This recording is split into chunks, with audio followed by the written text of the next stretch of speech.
नमस्ते दोस्तों, अब बात करते हैं अंकुर आर्य नफरत फैलाता है, क्योंकि यह आरोप आज का नहीं है, काफ़ी लंबे टाइम से मेरे ऊपर लग रहा है और मैं आपको बार बार बताता रहता हूं कि मैं किस तरीके से आप लोगों के सामने नफरत फैलाता रहता हूं, किस प्रकार से मैं संप्रदायों के बीच में वैमनस्य पैदा करता हूं। जी हाँ, जब मैं ये बताता हूं कि किस प्रकार से प्रतापगढ़ में लाली पांडे नाम की एक बच्ची के पेट में गोली मार दी जाती है शांति दूतों के जरिए से, कुछ अरबी टट्टू आकर के उनके पेट में गोली मार देते हैं, सिर्फ नल के ऊपर जो हैंडपंप होता है ना, वहाँ 8 साल की बच्ची से झगड़ा करके उसके पेट में गोली मार देते हैं। तो ये सांप्रदायिक सद्भावना को बिगाड़ रहा होता है। जब वो गोली मार रहे होते हैं ना, तब दिक्कत नहीं होती है। दिक्कत तब नहीं होती है जब चिश्ती खानदान के लड़के 250-250 बच्चियों का जीवन तबाह कर रहे होते हैं। आप जरा सोचिए, आप जिस शहर में रहते हैं वो शहर बदनाम हो जाए, आपके घर में बेटी है, उसका रिश्ता कोई इसलिए ना ले क्योंकि आपके शहर में भारत भर का सबसे बड़ा सेक्स स्कैंडल हो रखा है। आपकी बेटी अपने घर में सुरक्षित थी, लेकिन आपका शहर, आप अपने मन में अपने शहर का नाम लीजिए भी, अपनी बहन बेटी जो अविवाहित है उसका स्मरण कीजिए अभी और सोचिए कि आपको ये पता लगे कि उसका रिश्ता सिर्फ इसलिए नहीं आ रहा है क्योंकि आपके शहर के अंदर इतना बड़ा कांड हो गया है और आपको अपनी बच्ची को वहां से विस्थापित करके दूसरे शहर के नाम से उसका रिश्ता कराना पड़े। कितनी बड़ी बात है। लेकिन तब यह वैमनस्य नहीं फैला रहा होता है कांड, तब यह हिंदू मुस्लिम के बीच में एक दरार पैदा करने वाला कांड नहीं होता है। लेकिन उसके ऊपर आज तक की एक रिपोर्ट जो कि शम्स ताहिर खान की रिपोर्ट है, उसको बोलने वाला अंकुर आर्य वैमनस्य फैला रहा होता है। गजब की बात है। इस देश के अंदर जो लगातार दरगाहों और मजारों की तादाद बढ़ती जा रही है, ये जो लैंड जिहाद लगातार बढ़ता जा रहा है, इसकी वजह से एक दिन ये पूरा भारतवर्ष ग्रीन कारपेट के नीचे आ जाएगा और मुझे गाली देने वाले हिंदू जब कन्वर्ट हो रहे होंगे, जब उनके सामने शर्त रखी जाएगी या तो खतना कटवा ले या गर्दन कटवा ले, तब बात याद आएगी अंकुर आर्य यार इतने साल पहले जो बेचारा चला गया ये सब बातें कहते कहते सच कहता था। लेकिन फिलहाल तो तुमको भी लगेगा कि अंकुर आर्य नफरत फैला रहा है। अभी तो तुमने बैठ कर लिमोला करना है, अभी तो तुमने बैठ के नमाज पढ़नी है, तो पढ़ो और भाड़ में जाओ अगर तुम्हारी कोई भी भावना आहत होती है, क्योंकि तुमने खुद में हिंदुओं में जन्म तो ले लिया है, लेकिन उनकी जो विचारधारा है, जो उनके ग्रंथ हैं, जो उनकी सोच है, जो आइडियोलॉजी है, उसको नहीं पढ़ा है।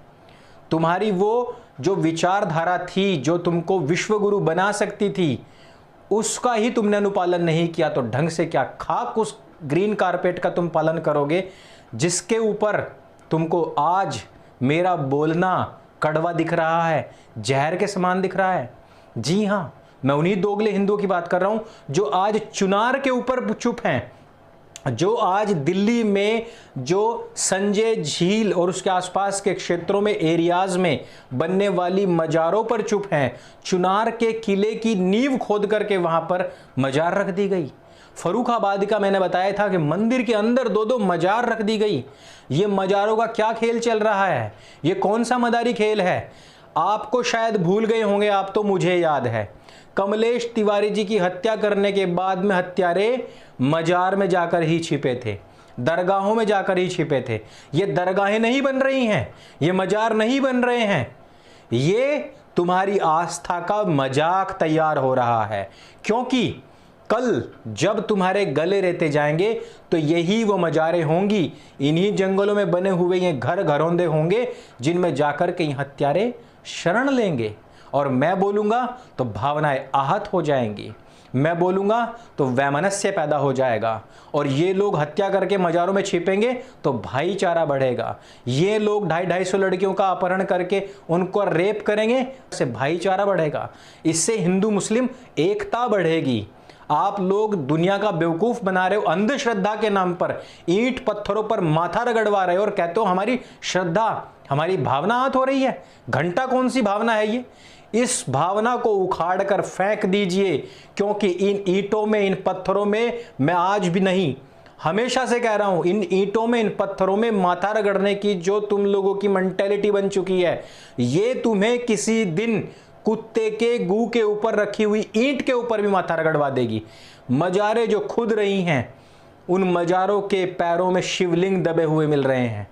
शिवलिंग, वो कोड जो तुमको अपने सनातन वैदिक धर्म के मूल में ले जा सकता था। मूल शंकर 150 साल पहले एक ऐसा व्यक्ति जिसने शिवलिंग को डिकोड करके शिव के, उस पवित्र शिव के, उस परमपिता परमेश्वर के सच्चे स्वरूप को उद्घाटित कर दिया। उसको डिकोड करके केवल उसको कहां दबाया हुआ है? मजार के चरणों में, मजार के पैरों में, ताकि जब तुम उस मजार पर जाकर के अपना मत्था रगड़ रहे हो, ठीक तुम्हारे पैरों के नीचे शिवलिंग हो। तुम्हारी आस्था को तुम खुद जाकर के खंडित करो। अफगानिस्तान में आपने शेर सिंह राणा जी का वीडियो तो देखा ही होगा। उन्होंने वहां पर दिखाया किस प्रकार से पृथ्वीराज चौहान जी के का जो वहां पर बनी हुई समाधि है, उसके ऊपर जूते मार करके वो आगे बढ़ते हैं लोग।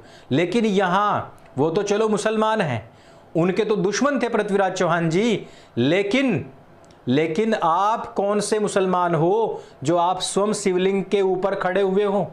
इन मजारों को उखाड़ करके देखिए इनके नीचे से क्या निकलता है। इनको फाड़ करके देखिए, इनके नीचे से लैंड जिहाद का पूरा स्कैम निकलेगा। रोड साइड मजार बना दी जा रही है, कहीं पर भी बाजार बना दी जा रही है। मैंने देखा जब से दिल्ली में भाजपा चुनाव हारी है, तब से प्रवेश वर्मा जी भी थोड़े शांत लग रहे हैं।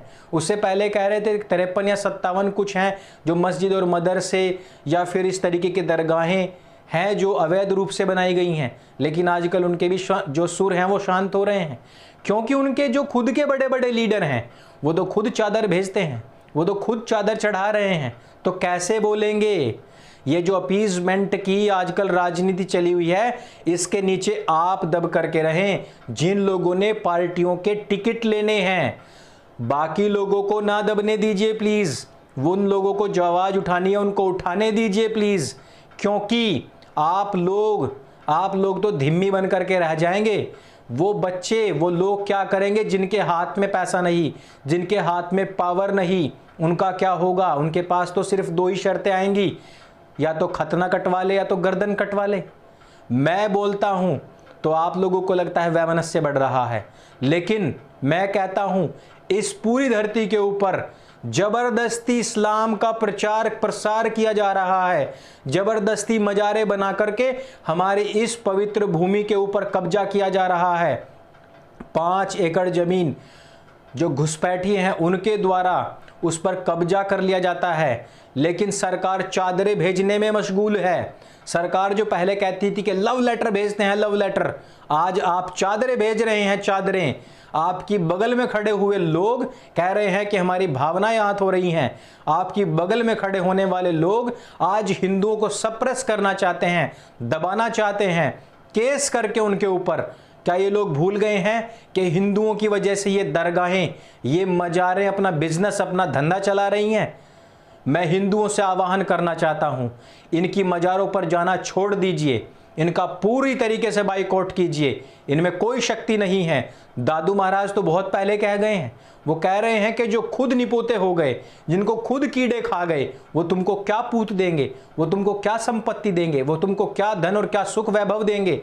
जो खुद अपनी औलादों को, अपनी संतानों को, अपने वंशजों को केवल बचा सकते हैं। 250 लड़कियों की जो जिंदगी बर्बाद हुई, तुम थोड़ा सोच सकते हो? घर का पोछा लगाने वाला, ड्राइवर, फोटो धोने वाला, सब रेप करते हैं उन बच्चों के साथ में, और सारे के सारे बड़े आराम से ऐश लेते रहते हैं। और तुम्हारी बच्चियां उनका भोग बनती रहती हैं। केवल एक दिन आकर के आत्महत्या कर लेती हैं। क्या गलत कहा है हमने? क्या गलत कहा हमने कि वो ख्वाजा जो केवल और केवल बलात्कारियों की रक्षा के लिए, केवल और केवल उनकी रक्षार्थ खड़ा हुआ है, 250 बच्चियों के लिए उन्होंने कुछ भी न्याय की व्यवस्था नहीं की, तो ऐसे में हम उनको क्यों पूजें, हम उनको क्यों माने? आप कहेंगे 28 साल पुराना केस है। 28 साल पुराना भले ही केस हो, लेकिन विचारधारा 1400 साल पुरानी है। ये विचारधारा आज भी जीवित है। ये लव जिहाद के नाम पर, या फिर रेप जिहाद के नाम पर, या लैंड जिहाद के नाम पर, हर तरीके के जिहाद के नाम पर, ये केवल और केवल हिंदुओं को कन्वर्ट करने का षड्यंत्र मात्र है।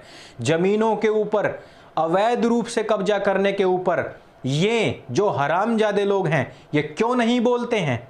क्यों इनकी आवाज़ सिल जाती है? क्यों इन्होंने आज तक नहीं कहा कि हाँ हमारे खानदान के ऊपर इस तरीका का दाग है और अंकुर आर्य पूरी सही बात कह रहा है? क्यों नहीं कहा? क्यों इन्होंने केस अभी तक शम्स ताहिर खान के ऊपर नहीं किया? क्योंकि वो एक मुसलमान है। क्यों इन्होंने उस वहाबी व्यक्ति के ऊपर, क्यों उस मुस्लिम कल्ट गुरु के ऊपर अब तक केस नहीं किया जो ख्वाजा का मीनिंग बता रहा है? क्यों? क्योंकि वो मुसलमान है। और अंकुर के ऊपर क्यों? क्योंकि वो काफिर है। काफिरों से नफरत स्पष्ट हमें झलकती है। हम इसके बारे में ही आप लोगों को बता रहे थे, आज प्रमाण दे रहे हैं कि ये लेवल है नफरत का, ये स्तर है। मैं आपसे कहना चाहता हूं, अपने अपने स्तर पर खड़े हो जाइए, बाइकआउट कीजिए, करवाइए, लोगों को रोकिए, अन्यथा यह पूरी की पूरी जो धरती है यह पूरी तरीके से लैंड जिहाद हो, लव जिहाद हो या अन्य कितने भी जिहाद हो, ये इस्लामिक राष्ट्र बनकर के रहेगा। यह मैं आज आपको बता रहा हूं, क्योंकि यह आवाज कभी भी बंद हो सकती है। अपना इनिशिएटिव लेना शुरू कर दीजिए, अपने खुद आप अंकुर आर्य बनिए, अपने आप अपने स्तर पर काम करना शुरू कीजिए। जमीन जिहाद के खिलाफ जमीन पर काम करना शुरू नहीं किया तो जल्द ही इस भारत का अंत होगा। और ये जितने भी नेता हैं ये इसी प्रकार से सिर्फ चादर फेंकते रह जाएंगे। इन लोगों के पास पैसे की कमी नहीं, ये यहाँ से भाग करके दूसरे देशों में शरण ले सकते हैं, दूसरे देशों की नागरिकता ले सकते हैं। हम और आप नहीं ले सकते हैं। अगर आपको भी लगता है कि इस बात में दम है तो इसको सबके साथ में शेयर करें, जमीन पर आकर के काम करना शुरू करें। मेरे संग बोले सत्य सनातन वैदिक धर्म की जय। जय हिंद, वंदे मातरम।